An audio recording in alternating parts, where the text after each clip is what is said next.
Morning everyone, welcome back to my YouTube channel. आज हम करेंगे विजेता सीरीज के पार्ट थर्ड को, जो CGL और CHSL मेंस के लिए काफ़ी इंपॉर्टेंट क्लास होने वाली है और ये क्लास नवीन सर के द्वारा करवाई जाती है। तो इस क्लास के हैंड रिटन नोट्स का रिवीजन आज हम इस क्लास में करेंगे।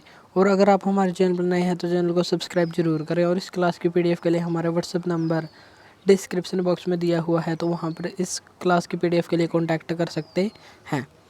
सबसे पहले क्लास शुरू करने से हम करेंगे 5 क्वेश्चंस का रिवीजन जो हमने सेकंड प्रैक्टिस सेट में पढ़े थे। चलिए तो हम शुरू करते हैं हमारे question. A Tale of Two Cities किसकी पुस्तक है? तो ये चार्ल्स डिकेंस की पुस्तक है और इसकी एक और महत्वपूर्ण पुस्तक है जिसका नाम बताना आपको कमेंट बॉक्स में। प्रांतीय संविधान समिति के अध्यक्ष कौन थे? तो ये थे सरदार पटेल। जहाँ पर भी प्रांत दिखे तो उस समिति के अध्यक्ष होंगे सरदार पटेल, और जहाँ पर भी संघ दिखे संघ वहाँ पर होंगे डॉक्टर पंडित जवाहरलाल नेहरू, और जहाँ पर भी संचालन शब्द आए वहाँ पर होंगे राजेंद्र प्रसाद अध्यक्ष। कालीबंगा की खोज कब की गई थी? 1953 में अमलानंद घोष के द्वारा की गई थी। कालीबंगा का मतलब है काले रंग की चूड़ियाँ और ये राजस्थान में स्थित है। जनसंख्या सिद्धांत किसने दिया था? माल्थस के द्वारा 1798 में दिया गया था और 1798 में ही लॉर्ड वेलेजली वायसराय भारत के बने थे और उसने सहायक संधि का विस्तार किया था और सहायक संधि पर हस्ताक्षर करने वाली पहली रियासत हैदराबाद बनी थी। छिपकली का अध्ययन क्या कहलाता है? छिपकली का अध्ययन कहलाता है सोरोलॉजी। तो आपको बताना है कि अभिलेखों का अध्ययन क्या कहलाता है। और फाइकोलॉजी और माइकोलॉजी में किसका अध्ययन किया जाता है? तो आज का हमारा फर्स्ट क्वेश्चन है सेट नंबर 3 का। सवारी और मुखरी फोक डांस किस राज्य का है? तो ये आंध्र प्रदेश राज्य का है और आंध्र प्रदेश में जो नव वर्ष होता है उसे उगादी फेस्टिवल के रूप में मनाया जाता है।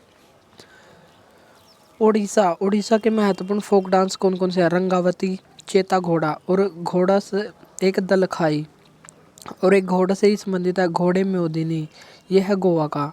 और गोवा में कौन सी नदी पाई जाती है? तो इसका आंसर देना आपको कमेंट बॉक्स में। असम में कौन सा होता है? भोरताल, ओजापल्ले। हिमाचल प्रदेश में नोटी, चोलम्बा और डांगी। तुर्रा और कलंगी ये मध्य प्रदेश में, और मध्य प्रदेश में ही ग्रीडा फोक डांस होता है। जामदा फोक डांस झारखंड में। गिद्दा फोक डांस पंजाब में। हाई हक फोक डांस ये त्रिपुरा में। नुपा ये मणिपुर में होता है। डगला या डागला ये छत्तीसगढ़ में। खरैती हिमाचल प्रदेश में। वांध्या मुरली महाराष्ट्र में, और यहीं पर लावणी, तमाशा, लेझिम इत्यादि डांस होते हैं। हल्ली साका ये गुजरात में होता है। अब हम देखेंगे सेकंड क्वेश्चन। लोक संगीत और प्रदेश, कौन सा लोक संगीत कौन से प्रदेश में होता है? जैसे रसिया होता है उत्तर प्रदेश में। पंखिड़ा होता है राजस्थान में। पंडवानी ये होता है छत्तीसगढ़ में। मंडोक होता है गोवा में, और यहाँ पर मांडवी नदी मिलती है। फोक डांस और स्टेट, अब हम देखेंगे कुछ महत्वपूर्ण फोक म्यूजिक। बिल्लू पप्तू, अम्मान इवारी इनका संबंध है तमिलनाडु से। साइकूती ये है मिजोरम से संबंधित। सृजन है मणिपुर से संबंधित। और एक था सृजन स्कूल जिसकी स्थापना 1993 में केलुचरण महापात्रा के द्वारा की गई थी और 1994 में इसका संचालन शुरू हुआ था। तो ये सृजन और ये सृजन दोनों अलग अलग हैं। बुर्रा कथा या ओगा स्टोरीज ये है आंध्र प्रदेश राज्य से संबंधित। भाखा और चक्री ये जम्मू कश्मीर से संबंधित हैं।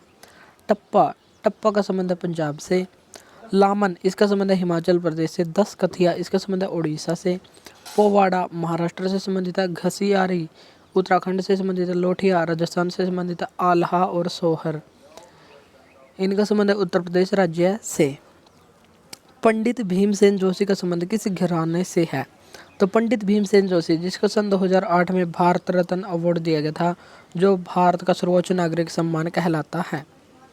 और ये किराना घराने से संबंधित है। और किराना घराने के फाउंडर कौन थे? करीम खान और वाहिद खान, और किराना घराना से ही संबंधित हैं।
कुछ महत्वपूर्ण निर्णय आए थे, जैसे मूल ढांचे का सिद्धांत। यदि संविधान में संशोधन किया जाए तो उसका मूल ढांचा प्रभावित नहीं होना चाहिए, ऐसा प्रावधान इसमें कहा गया। और सब इसमें ऐसा भी माना गया कि प्रस्तावना संविधान का अंग है और इसमें संशोधन किया जा सकता है। गोलकनाथ केस यह आया है 27 फरवरी 1967 में। बेरोबाड़ी केस 1960 में आया और इसमें कहा गया कि प्रस्तावना संविधान का अंग नहीं है और न ही उसमें संशोधन किया जा सकता है। सज्जन सिंह केस ये आया है 1965 में। Bombay versus union of India 1994 में केस आया, जिसमें कहा गया कि प्रस्तावना संविधान का अंग है। और प्रस्तावना में अब तक एक संशोधन हो चुका है, जो 42वां संविधान संशोधन 1976 के द्वारा किया गया है, और इसके मूल ढांचे में परिवर्तन नहीं किया जा सकता। और जो प्रस्तावना में एक बार संशोधन किया गया उसमें 3 शब्द जोड़े गए हैं, और वे कौन कौन से? समाजवादी, यानी कि पूरे समाज का भला हो, किसी भी वर्ग को छोटा बड़ा न समझा जाए। पंथ निरपेक्ष, कोई भी विशेष धर्म नहीं है, राज्य का कोई भी अपना राज्य धर्म नहीं होगा, बल्कि वह सभी का समान आदर करेगा। अखंडता, भारत एक है, इसके टुकड़े नहीं हो सकते। 42वें संविधान संशोधन, इसे लघु संविधान भी कहा जाता है। और इसके द्वारा क्या क्या जोड़ा गया? तो 42वें संविधान संशोधन से पहले हम देख लेते हैं भाग 4। भाग 4 जो 36 से 51 तक है, और इसमें डीपीएसपी को जोड़ा गया है आयरलैंड के संविधान से अनुच्छेद 45 के तहत। और 42वें संविधान संशोधन 1976 के द्वारा मूल कर्तव्यों को, फंडामेंटल ड्यूटीज़ को रूस के संविधान से लिया गया है, जिनका वर्णन अनुच्छेद 51A और भाग 4A में किया गया है। इन मूल कर्तव्यों को सरदार स्वर्ण सिंह समिति की सिफारिश पर जोड़ा गया था, जिसमें 12 सदस्य थे। इस समिति ने 8 मौलिक कर्तव्यों की सिफारिश की थी, लेकिन भारतीय संविधान में 10 मौलिक कर्तव्य जोड़े गए थे, और वर्तमान में है 11 मौलिक कर्तव्य। और 11वां जोड़ा गया था 86वें संविधान संशोधन सन 2002 के द्वारा, जिसमें 6 से 14 वर्ष तक के बच्चों को शिक्षा उपलब्ध करवाना उनके माँ बाप का कर्तव्य माना गया है। और इसी का मौलिक अधिकार, शिक्षा का मौलिक अधिकार है अनुच्छेद 21A में। और 0 से 6 वर्ष की शिक्षा का वर्णन किस अनुच्छेद में? अनुच्छेद 45 में किया गया है, जो डीपीएसपी में वर्णित है। और अभी हाल ही में एक क्वेश्चन पूछा गया है 48, अनुच्छेद 48, जिसमें कृषि और पशुपालन का वर्णन किया गया है। और 48A इसमें पर्यावरण संरक्षण के बारे में, विशेषकर वन्यजीव संरक्षण के बारे में बताया गया है। न्याय, प्रस्तावना में न्याय कितने प्रकार के बताए गए हैं? तो प्रस्तावना में 3 प्रकार के न्याय हैं, सामाजिक, आर्थिक और राजनीतिक न्याय। प्रस्तावना में 5 प्रकार के न्यायों का उल्लेख किया गया है। विचार, 5 प्रकार की स्वतंत्रता है, विचार, अभिव्यक्ति, विश्वास, धर्म और उपासना की स्वतंत्रता। 2 प्रकार की समानता है, प्रतिष्ठा और अवसर की समानता। और बंधुता शब्द का उल्लेख एक बार हुआ है। और भारत को संपूर्ण प्रभुत्व संपन्न, जिसका मतलब है कि भारत आंतरिक और बाह्य निर्णय लेने में स्वतंत्र है, कोई बाहरी दबाव नहीं है। समाजवादी, पंथ निरपेक्ष और लोकतंत्रात्मक गणराज्य, यानी कि गणराज्य का मतलब क्या होता है? जब किसी देश का जो राष्ट्र अध्यक्ष होता है, जैसे भारत में राष्ट्रपति है, वह प्रत्यक्ष या अप्रत्यक्ष रूप से जनता के द्वारा चुना जाएगा, तो उसे कहते हैं गणराज्य। जैसे इंग्लैंड गणराज्य नहीं है, क्योंकि वहाँ पर जो महाराज या रानी का पद है वो पैतृक रूप से बनाया गया है, लेकिन भारत में ऐसा कोई पद नहीं है, इसलिए भारत एक गणराज्य है। राज्यों के सृजन या पूर्ण राज्य देने का क्रम क्या है? तो सबसे पहले हुआ आंध्र प्रदेश राज्य का गठन 1953 में, भाषाई आधार पर गठित पहला राज्य बना। नागालैंड राज्य की स्थापना हुई 1 दिसंबर 1963 को। और इस दिवस को यादगार बनाने के लिए 1 से 10 दिसंबर तक हॉर्नबिल फेस्टिवल का आयोजन किया जाता है, जिसकी शुरुआत सन 2000 से मानी गई है। महाराष्ट्र और गुजरात ये बॉम्बे स्टेट से अलग होकर 1960 में बने। हरियाणा पंजाब से अलग होकर 1966 1 नवंबर 1966 को राज्य बना।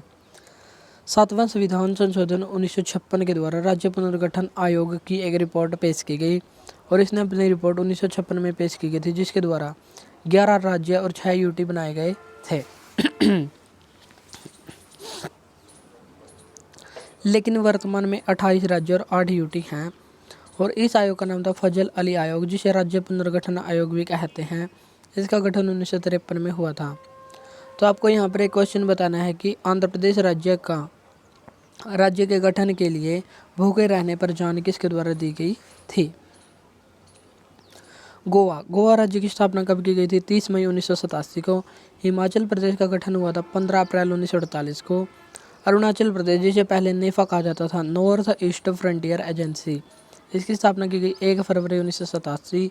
मिजोरम की स्थापना की गई 20 फरवरी 1987 और 21 जनवरी 1972 को 3 राज्यों का गठन किया गया था, त्रिपुरा, मणिपुर और मेघालय।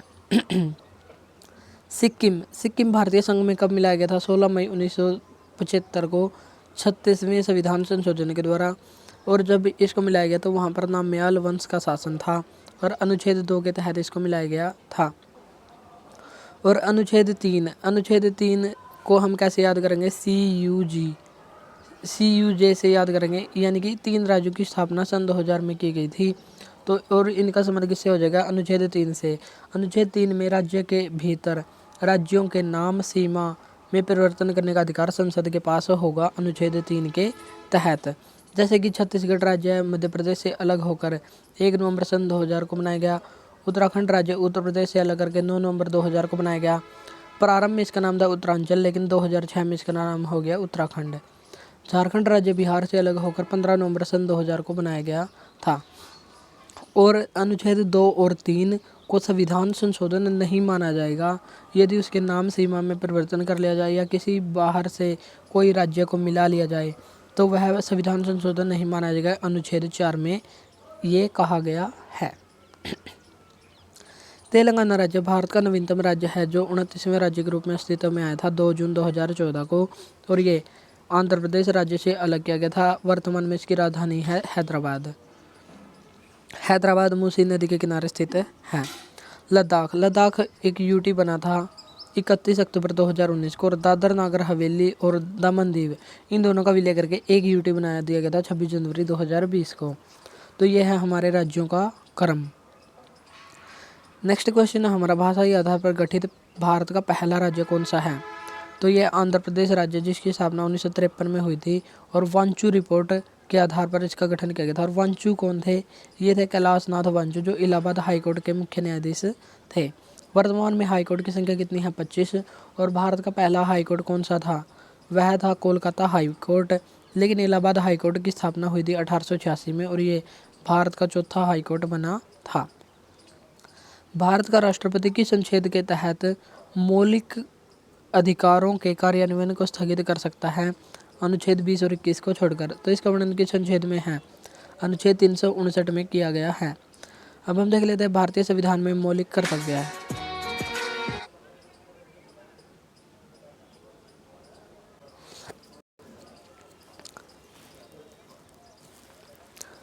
भारतीय संविधान में मूल अधिकारों की संख्या कितनी है? मूल संविधान में तो 7 थी, लेकिन वर्तमान में है 6 मौलिक अधिकार।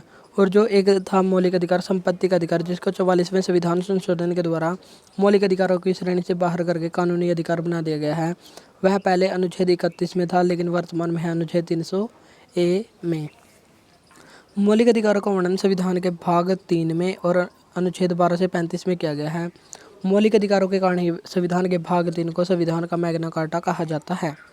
अनुच्छेद 20, इसमें अपराध दोष सिद्धि से संरक्षण, यानी कि जबरदस्ती किसी से अपराध मनवाया नहीं जा सकता।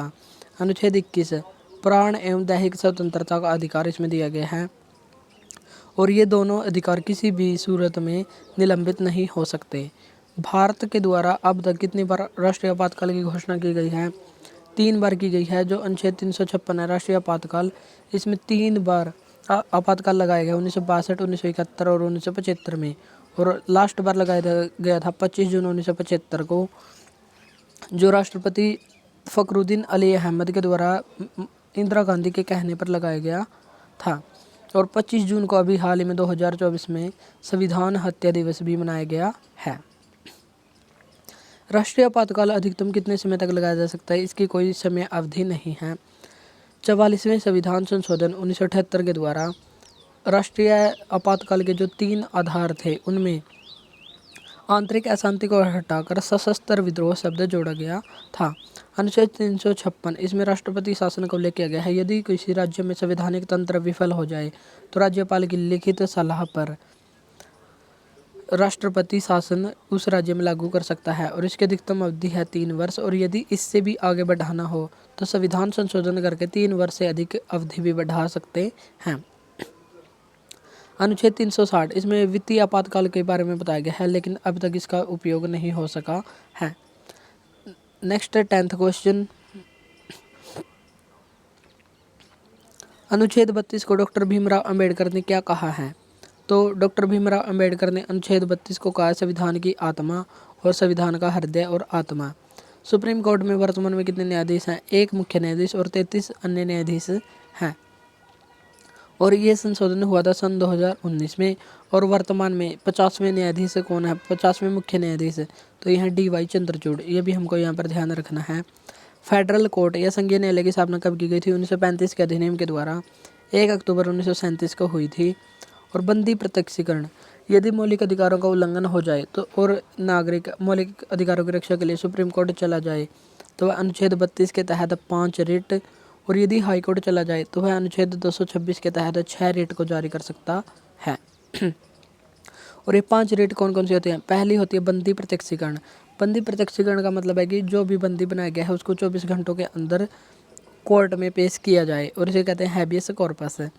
नेक्स्ट है परमादेश। परमादेश या मैंडेबस, इसमें यदि कोई अधिकारी काम न कर रहा हो तो कोर्ट उसको आदेश दे सकता है कि हम आदेश देते हैं कि तुम ये कार्य करो। प्रतिषेध, प्रतिषेध का मतलब होता है मनाही। यदि कोई निचली अदालतों में कोई कार्यवाही चल रही हो और सुप्रीम कोर्ट के द्वारा यदि प्रतिषेध लेख को जारी कर दिया जाए तो इसका मतलब होता है कि निचली अदालतों के कार्य पर रोक लगा दी जाए। उत्प्रेषण, उत्प्रेषण का मतलब होता है निचली कोर्ट के द्वारा दिया गया निर्णय सुप्रीम कोर्ट के द्वारा अस्वीकार किया जाता है, यानी कि निचली अदालतों के निर्णय के विरुद्ध सुप्रीम कोर्ट अपना निर्णय दे सकता है। अधिकार परीक्षा, अधिकार परीक्षा का मतलब होता है किस अधिकार से, यदि कोई अधिकारी जो उसके अधिकार क्षेत्र में नहीं आता और वह उस अधिकार क्षेत्र का इस्तेमाल करता है या किसी दूसरे के अधिकार क्षेत्र में हस्तक्षेप करता है तो वह अधिकार परीक्षा लेख के द्वारा उसके हस्तक्षेप को रोक सकता है। नेक्स्ट है 11th क्वेश्चन, पार्श्वनाथ। पार्श्वनाथ किस धर्म से संबंधित है? ये जैन धर्म से संबंधित हैं और ये जैन धर्म के 23वें तीर्थंकर थे और इनके द्वारा चतुर्याम शिक्षा दी गई थी। चतुर्याम का मतलब है 4 आयाम। और ये कौन कौन से? सत्य, अहिंसा, अस्तेय। अस्तेय का मतलब है चोरी न करना। अपरिग्रह, अपरिग्रह का मतलब है इकट्ठा न करना, जैसे धन दौलत इत्यादि एकत्रित न करना।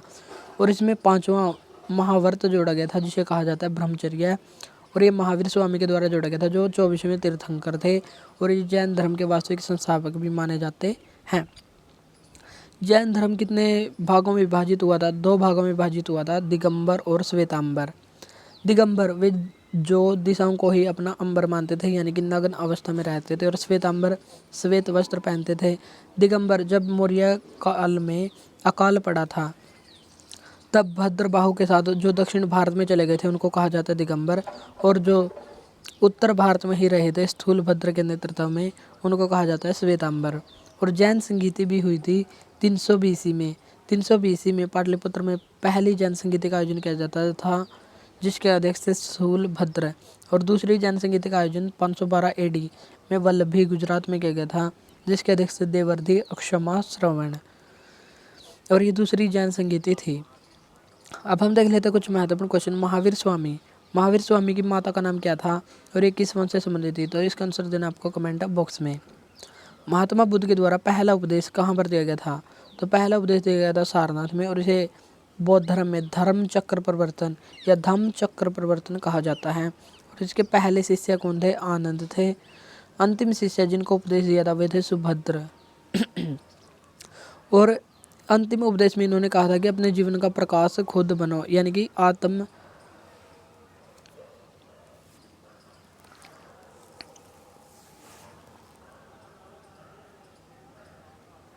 अपने ऊपर विश्वास रखो और अपने जीवन का प्रकाश खुद बनो। और इनके गुरु कौन थे? इनके गुरु थे अलार कलाम। और 80 वर्ष की आयु में इनका निधन हो गया था 483 BC में, और हिरण्यवती नदी के किनारे हुआ था। और इसे बौद्ध धर्म में क्या कहा जाता है? महाभिनिष्क्रमण कहा जाता है। तो इसको कहा जाता है महापरिनिर्वाण। और महाभिनिष्क्रमण किसको कहा जाता है? बौद्ध धर्म में जब महात्मा बुद्ध के द्वारा ग्रह त्याग किया गया था तो उसको कहते हैं महाभिनिष्क्रमण।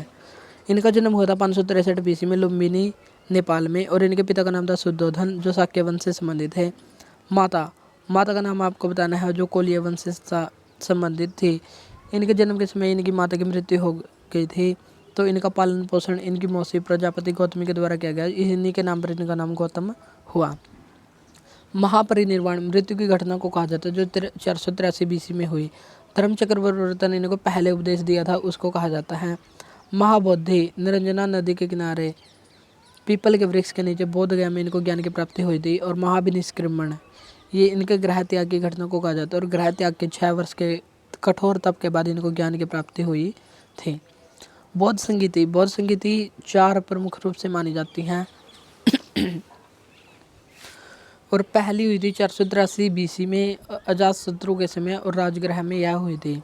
दूसरी हुई 383 BC काल अशोक के समय वैशाली में। तीसरी हुई 255 BC अशोक के समय पाटलिपुत्र में, और चौथी हुई प्रथम शताब्दी में कनिष्क के समय कश्मीर कुंडलवन में हुई थी। तिब्बत में बौद्ध धर्म की वज्रयान संप्रदाय की स्थापना किसने की थी? शांत रक्षित के द्वारा की गई थी। और चौथी बौद्ध संगीति में बौद्ध धर्म हीनयान और महायान शाखा में विभाजित हो गया था।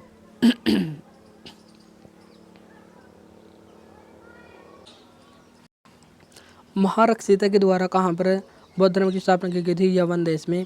महेंद्र और संघमित्रा ने कहाँ पर बौद्ध धर्म को प्रचार प्रसार किया था? लंका में। मझिम ने हिमालय क्षेत्र में बौद्ध धर्म का प्रचार प्रसार किया था। मौर्य प्रशासन में रूप दर्शक किसको कहा जाता था? कारीगरों का निरीक्षण करने वाले को रूप दर्शक कहा जाता था। हर्यक वंश मौर्य जो मगध साम्राज्य के वंश थे वे कितने थे? मुख्य रूप से 4 थे।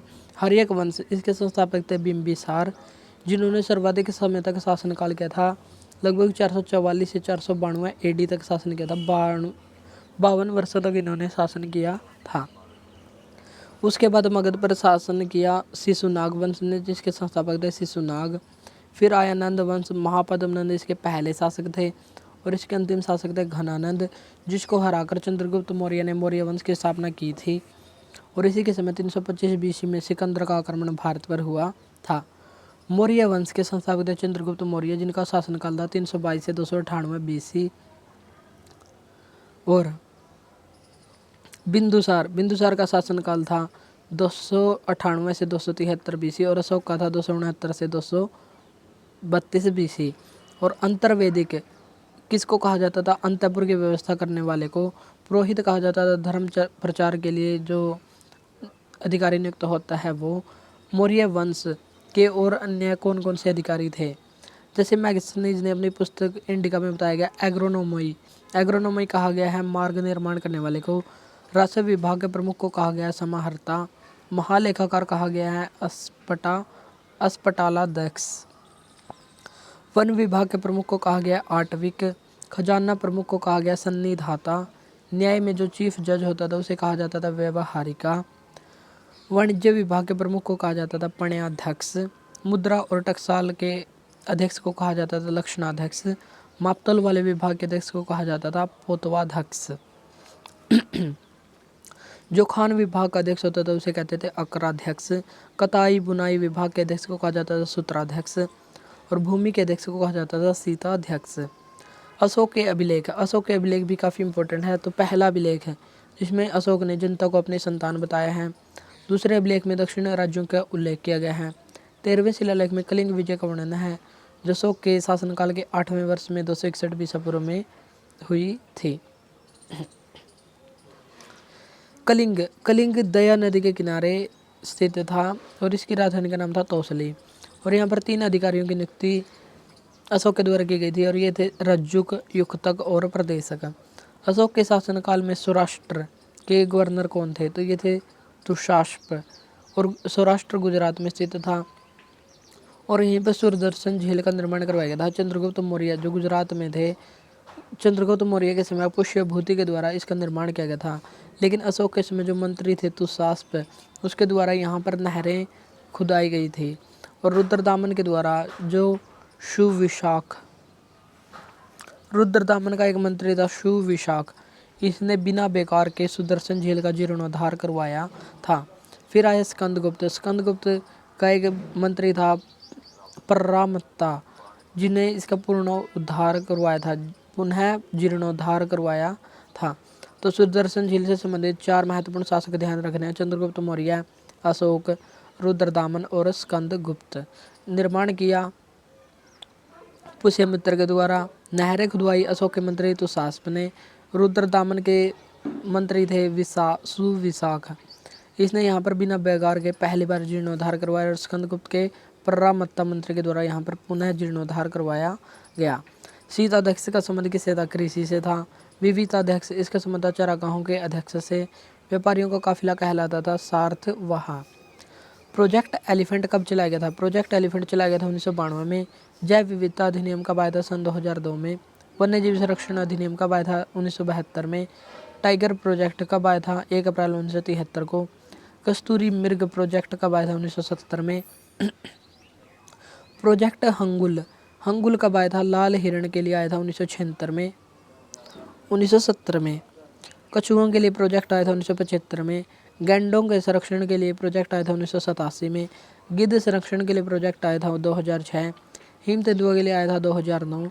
और सर्वाधिक हिम तेंदुए कहाँ पर मिलते हैं? सर्वाधिक हिम तेंदुए मिलते हैं लद्दाख में 477। तो आपको बताना है कि भारत में कुल हिम तेंदुए कितने मिलते हैं, जिसकी गणना WII वाइल्ड इंस्टीट्यूट WII के द्वारा इसकी गणना की जाती है। और इसकी स्थापना 1982 में हुई थी और देहरादून में इसका हेडक्वार्टर स्थित है। इंद्रावती नेशनल पार्क कहाँ पर स्थित है? दंतेवाड़ा छत्तीसगढ़ में। हेमिस नेशनल पार्क लद्दाख में स्थित है। बेतला नेशनल पार्क पलामू झारखंड में है। नेउरा घाटी है दार्जिलिंग पश्चिम बंगाल में। साइलेंट वैली शांत घाटी है केरल राज्य में। मोलिंग नेशनल पार्क ये कहाँ पर है? अरुणाचल प्रदेश में। दीपोर बिल रामसर साइट ये कहाँ पर है? असम में। धीमा रामसर साइट ये झारखंड में है। मुकुर्थी मधुमलाई इत्यादि कहाँ पर है? तो ये तमिलनाडु में। पलानी हिल्स ये भी तमिलनाडु में है। मुरलेन ये है मिजोरम में। गोरुमारा और सिंघीलाला सुंदरवन और बक्सर टाइगर रिजर्व यह पश्चिम बंगाल में। ताडोबा अंधेरी और मेलघाट ये कहाँ पर है? महाराष्ट्र में। खीरगंगा नेशनल पार्क यह है हिमाचल प्रदेश में। अंसी बनेरघट्टा ये कहाँ पर है? कर्नाटक राज्य में है। ग्रीन हाउस गैसेज कौन कौन सी होती हैं? तो ये होती हैं carbon dioxide, methane, nitrogen dioxide, जलवाष्प, क्लोरोफ्लोरोकार्बन और कार्बन डाइऑक्साइड। कार्बन मोनोऑक्साइड और ऑक्सीजन ग्रीन हाउस गैसेज नहीं होती। क्योटो प्रोटोकॉल कब हुआ था? 1997 में हुआ था जापान के एक शहर में, जो ग्रीन हाउस गैसों के उत्सर्जन को कम करने के लिए हुआ था। रियो डी जेनेरियो ब्राज़ील में हुआ था पृथ्वी सम्मेलन 1992 में। मॉन्ट्रियल प्रोटोकॉल 16 सितंबर 1987 को हुआ था ओजोन गैस से संबंधित। और ओजोन इसलिए 16 सितंबर को ओजोन गैस संरक्षण दिवस मनाया जाता है। और ओजोन की मोटाई डॉप्सन में मापी जाती है और ये समताप मंडल में मिलती है। COP का मतलब होता है कॉन्फ्रेंस ऑफ पार्टीज, और ये UNFCCC इस संगठन के जो सदस्य होते हैं उनकी बैठक होती है। और फर्स्ट COP कब हुआ था? 1995 में बर्लिन जर्मनी में हुआ था। 28वां COP 2023 UAE दुबई में। और 27वां हुआ था शर्म अल शेख मिस्र में। और 29वां COP 2024 में होगा 11 से 12 नवंबर को बाकू अजरबैजान में। और 30वां 2025 में होगा बेलेन जो ब्राज़ील का एक शहर है यहाँ पर होगा। कौन सी नदी को जैविक मरुस्थल के नाम से जाना जाता है? तो ये कहा जाता है दामोदर नदी को। और ये झारखंड और पश्चिम बंगाल में बहती है। और बंगाल का शोक भी इसी को कहा जाता है। और इसकी उत्पत्ति खमरपत हिल्स से होती है, जो छोटा नागपुर पठार के पास स्थित है। चीन का शोक किसको कहा जाता है? हवांगो या पीली नदी को। बिहार का शोक कहा जाता है कोसी नदी को। और दामोदर नदी पर डैम कौन कौन से? बराकर बांध जिसे तिलैया बांध के नाम से जाना जाता है। और यहीं पर कुणार बांध। जमुनिया, नूनियार, साली और मैथन बांध ये कहाँ पर स्थित हैं? तो ये इनकी सहायक नदियाँ हैं, दामोदर की सहायक नदियों पर स्थित हैं। 2011 की जनगणना के अनुसार नगरीय जनसंख्या कितने प्रतिशत है? तो नगरीय जनसंख्या है 31.16% और ग्रामीण कितनी हो जाएगी? 68.84% 2011 की जनगणना के अनुसार। और सर्वाधिक ग्रामीण जनसंख्या कहाँ पर है? यदि परसेंटेज में देखा जाए तो हिमाचल प्रदेश में 90% और यहाँ पर सबसे कम शहरी जनसंख्या मिलती है। और सर्वाधिक जनसंख्या ग्रामीण कहाँ पर मिलती है? उत्तर प्रदेश में। और सबसे कम परसेंटेज में कहाँ पर मिलती है? गोवा में 37.8% जनसंख्या ग्रामीण मिलती है। और गोवा में सर्वाधिक जनसंख्या शहरी मिलती है, 62.2% है। और सर्वाधिक शहरी जनसंख्या कहाँ पर मिलती है? महाराष्ट्र राज्य में मिलती है। जैन धर्म का सर्वाधिक भाग कैसा है? तो सर्वाधिक भाग नगरीय है, जो लगभग 94% नगरों में रहता है। अब हम देख लेते हैं 2011 की जनगणना के कुछ आंकड़े। सर्वाधिक व्यक्ति किस धर्म के रहते हैं? तो हिंदू धर्म के लोग कितने रहते हैं? 79.8%। मुस्लिम दूसरे नंबर पर हैं 14.2%। ईसाई तीसरे पर हैं 2.3%। सिख 1.7% और बौद्ध हैं 0.7% और जैन सबसे कम रहते हैं। प्रथम कृषि विकास बैंक, इसकी स्थापना कब की गई थी? 1920 में की गई थी। झांग जो जालंधर पंजाब में है वहाँ पर की गई थी। और पहला ग्रामीण बैंक की स्थापना 2 अक्टूबर 1975 को मुरादाबाद उत्तर प्रदेश में की गई थी और इसका नाम था प्रथमा बैंक। फादर ऑफ ग्रामीण बैंक किसको कहा जाता है? मोहम्मद यूनुस को कहा जाता है और ये बांग्लादेश के रहने वाले हैं और इनको 2006 में नोबेल अवार्ड भी दिया गया था और सन 2022 में इनको गांधी इंटरनेशनल अवार्ड भी दिया गया था। NABARD, national bank for agriculture and rural development, कृषि और ग्रामीण विकास के लिए राष्ट्रीय बैंक की स्थापना कब की गई थी? 12 जुलाई 1982 को की गई थी। हेडक्वार्टर मुंबई में है और ये 6वीं 5 ईयर प्लान के दौरान इसकी स्थापना की गई थी और इसकी आरंभिक पूंजी थी 100 करोड़ रुपए। अभी हाल ही में नाबार्ड के लिए एक प्रोजेक्ट के लिए पश्चिम बंगाल, वर्ल्ड बैंक और IMF के बीच एक समझौता हुआ है। वर्ल्ड बैंक के 5 अंग हैं और इसका पुराना नाम था IBRD, international bank for reconstruction and development. इसका पुराना नाम था और ये इसका एक अंग भी है। IFC इसका दूसरा अंग है, international finance corporation. IDA international development agency. MIGA multilateral investment guarantee agency. और 5वां है ICSID यानी कि international centre for settlement of invested disputes. और नाबार्ड की स्थापना किस समिति की सिफारिश पर हुई थी? शिवरमन समिति की सिफारिश पर। इसके वर्तमान अध्यक्ष KV साजी और इसके लिए अधिनियम आया था 1981 में। वर्ल्ड बैंक और IMF इनकी स्थापना हुई थी 1944 के ब्रेटन वुड्स सम्मेलन में। दोनों का हेडक्वार्टर वाशिंगटन DC में स्थित है। इन दोनों की स्थापना एक ही सम्मेलन में हुई थी, इसलिए इनको जुड़वा बहन भी कहा जाता है। और IMF की मुद्रा को SDR स्पेशल ड्राइंग राइट्स कहा जाता है और इसमें नवीनतम मुद्रा शामिल की गई है रेमिनवी या युआन। और SDR को पेपर गोल्ड के नाम से भी जाना जाता है।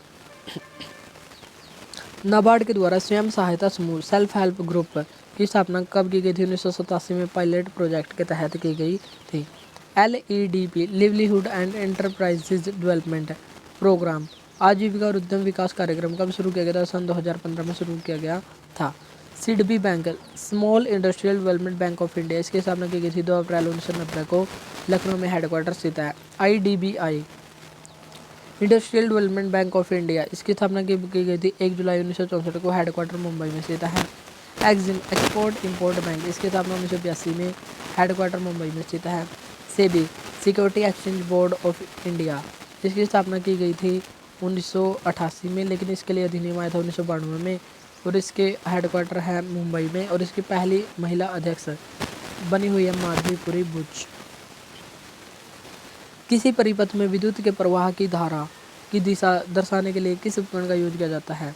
यदि धारा दिखानी हो तो उसके लिए एमीटर और धारा की दिशा दिखाने के लिए गैल्वेनोमीटर का यूज किया जाता है। तो धारा प्रवाह को दर्शाने के लिए एमीटर का यूज किया जाता है। रियोस्टेट ये होता है प्रतिरोध को कम या ज़्यादा करने के लिए।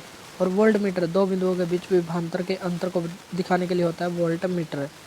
ओम मीटर प्रतिरोध का मापक होता है।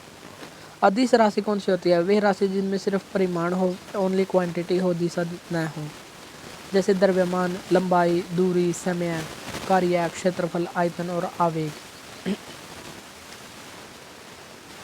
आवेश।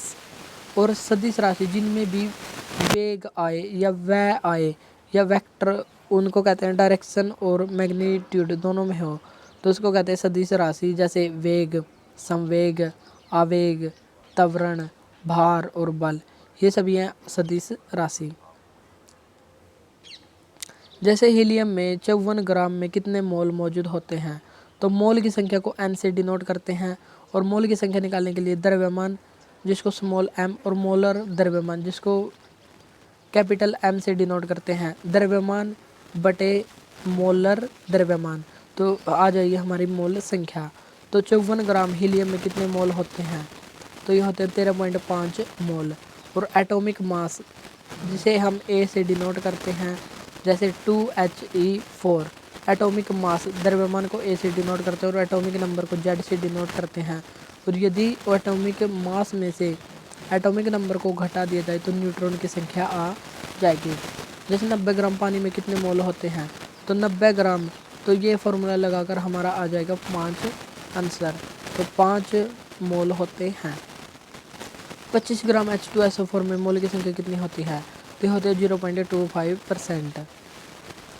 उपधातुओं की संख्या कितनी होती है, उपधातुओं की संख्या मुख्य रूप से होती है 7, जैसे बोरोन, सिलिकॉन, आर्सेनिक, एंटीमनी, ये सभी हैं उपधातु। और टेलीरियम और पोलियम ये भी उपधातु होते हैं।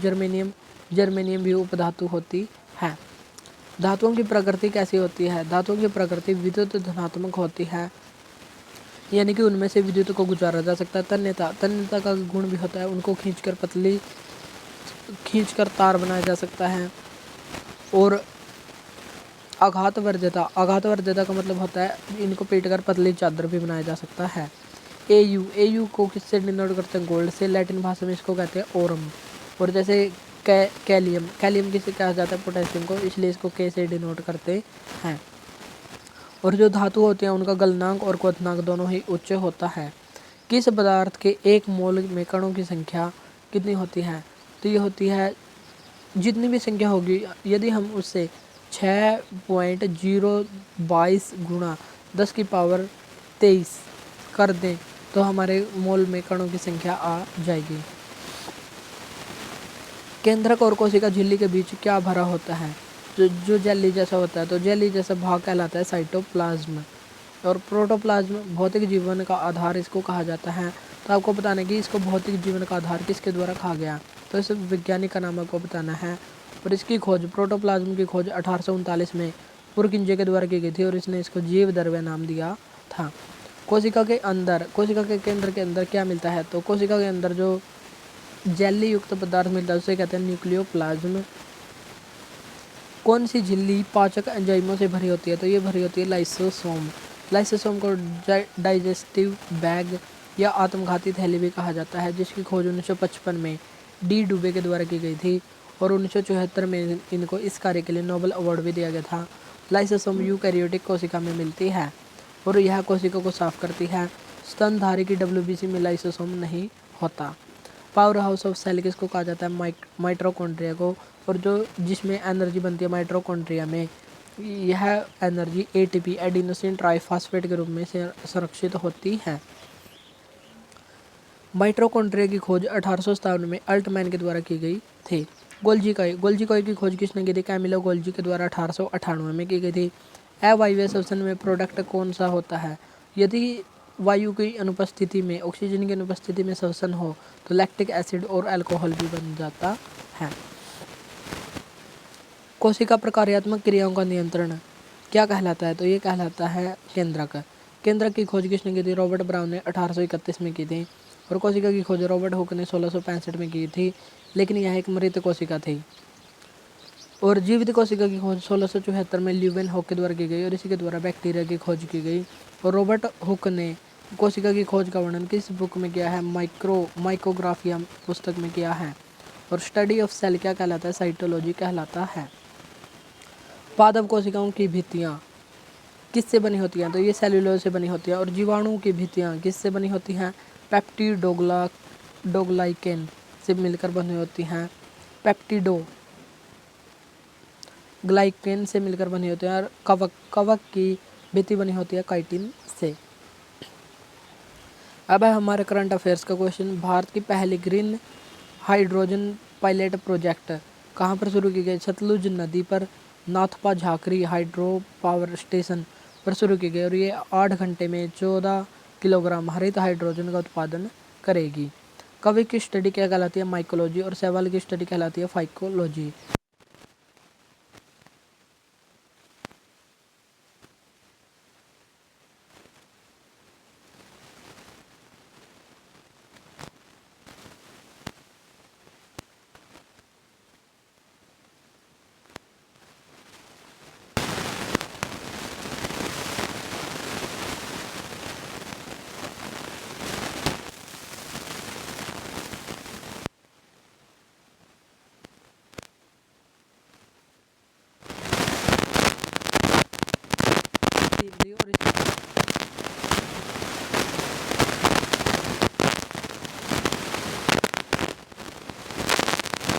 और तो इसकी वर्तमान अध्यक्ष है पीटी उषा, जो पहली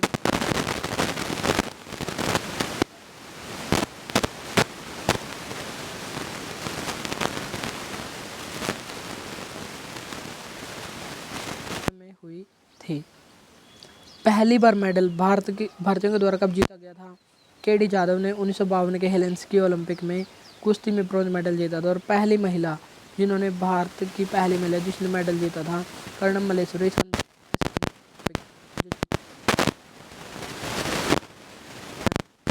के द्वारा ही 1994-95 के वर्ष में मेजर ध्यानचंद खेल रत्न अवार्ड या उस समय राजीव गांधी खेल रत्न अवार्ड इनको मिला था। टेनिस के पहले व्यक्ति जिनको मेडल मिला था उनको ओलंपिक में मनाया जाता है।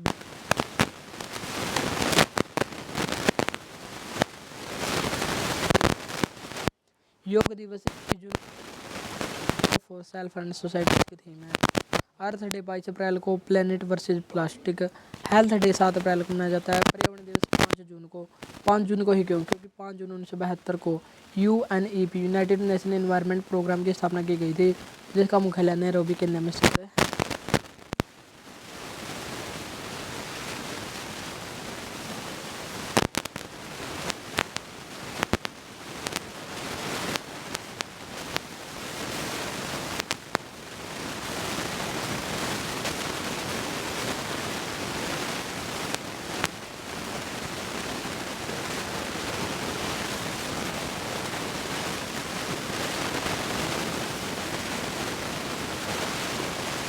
सदस्य और 31वां शामिल हुआ था फिनलैंड और 32वां स्वीडन शामिल हुआ था।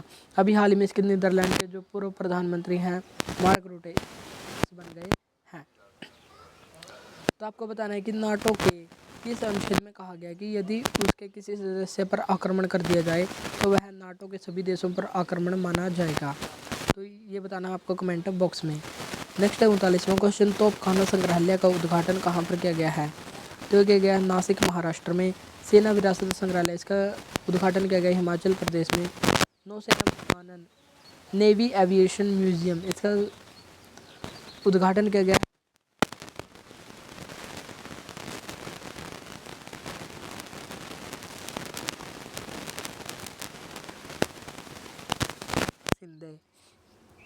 वायुयान विमानन संग्रहालय ये है नई दिल्ली में। और नई दिल्ली के वर्तमान में महिला मुख्यमंत्री कौन बने हैं? पहले होते थे अरविंद केजरीवाल और महिला कौन बन गई है? तो महिला का नाम बताना आपको कमेंट बॉक्स में। और ये तीसरी महिला बनी है जो दिल्ली की मुख्यमंत्री बनी है। इससे पहले 2 महिलाएं भी रह चुकी हैं, तो दोनों महिलाओं का नाम भी आपको बताना है। SBI के नए अध्यक्ष अभी हाल ही में कौन बने हैं? श्रीनिवासुलु शेट्टी बने हैं। और MD मैनेजिंग डायरेक्टर कौन बने हैं? Rana Ashok Kumar. NSA national security advisor राष्ट्रीय सुरक्षा सलाहकार कौन है? अजीत डोभाल हैं। और उप राष्ट्रीय सुरक्षा सलाहकार ये कौन है? TV रविचंद्रन है। CBDT central board of direct tax इसके अध्यक्ष हैं रवि अग्रवाल। राज्यसभा में सदन के नेता कौन है? तो यह JP नड्डा। प्रधानमंत्री के सचिव कौन होते हैं? तो ये होते हैं PK मिश्रा। केंद्रीय सतर्कता आयुक्त कौन बने हैं? तो ये बने हैं प्रवीण कुमार श्रीवास्तव। और आज का क्वेश्चन है जो आपको बताना है कमेंट बॉक्स में, और आशा है कि आप सभी को ये क्वेश्चन आता होगा। तो भारत के वर्तमान प्रधानमंत्री कौन है और ये कौन से क्रम के हैं और इनका कार्यकाल, ये कितने कार्यकाल के प्रधानमंत्री रह चुके हैं? तो ये सभी बताना है आपको कमेंट बॉक्स में। और इसके साथ ही बताना है भारत के पहले प्रधानमंत्री कौन थे और सर्वाधिक समय तक जो प्रधानमंत्री रहे उनका कार्यकाल भी बताना है। और भारत की पहली महिला प्रधानमंत्री ये कौन थी। तो ये 3-4 क्वेश्चन आपको बताने हैं कमेंट बॉक्स में। अगर क्लास अच्छी लगी तो इसको लाइक और शेयर ज़रूर करें। आज के लिए इतना ही, मिलता है नेक्स्ट वीडियो में। Thank you.